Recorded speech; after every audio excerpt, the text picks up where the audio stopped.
এবং এই জিজ্ঞাসাবাদের ব্যাপারে আপনাদের সবারই হয়তো প্রশ্ন থাকবে। গতকালকে একজন আসামিকে আমরা জিজ্ঞাসাবাদ করেছি, সাবেক আইসিটি প্রতিমন্ত্রী জোনায়েদ আহমেদ পলক।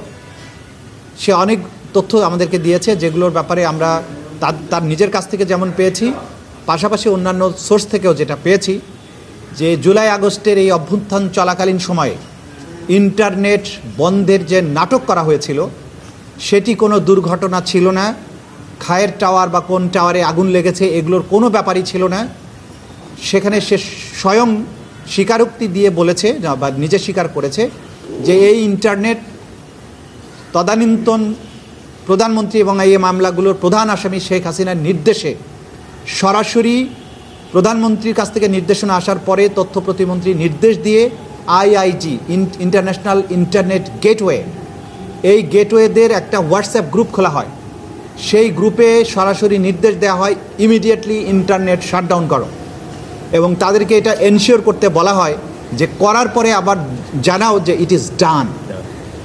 এই তথ্যগুলো আমরা বিভিন্ন সোর্স থেকে পেয়েছি, সেগুলো যাচাই বাছাইয়ের জন্য সেই সংশ্লিষ্ট আসামিকে আমরা জিজ্ঞাসাবাদ করেছি, তিনি এটা সত্যায়ন করেছেন।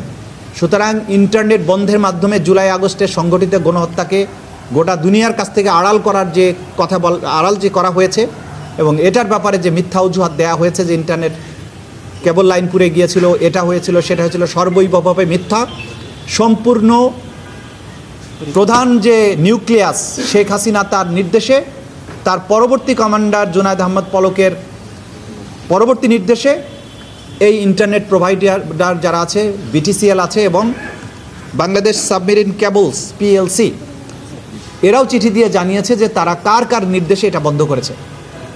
সুতরাং এই রাষ্ট্রীয় সংস্থাগুলোকে বাধ্য করে তদানীন্তন ক্ষমতাশালীরা, এই আসামিরা বাংলাদেশের ইন্টারনেট শাটডাউন করেছিল এবং এই গণহত্যাকে এক্সপেডাইট করেছিল। এই তথ্যগুলো আকাররূপে আমরা পেয়েছি, এগুলোকে আমরা ফর্মুলেট করছি, এখন এগুলোকে আমরা বিচারের উপযোগী করে কোর্টে প্রেজেন্ট করব।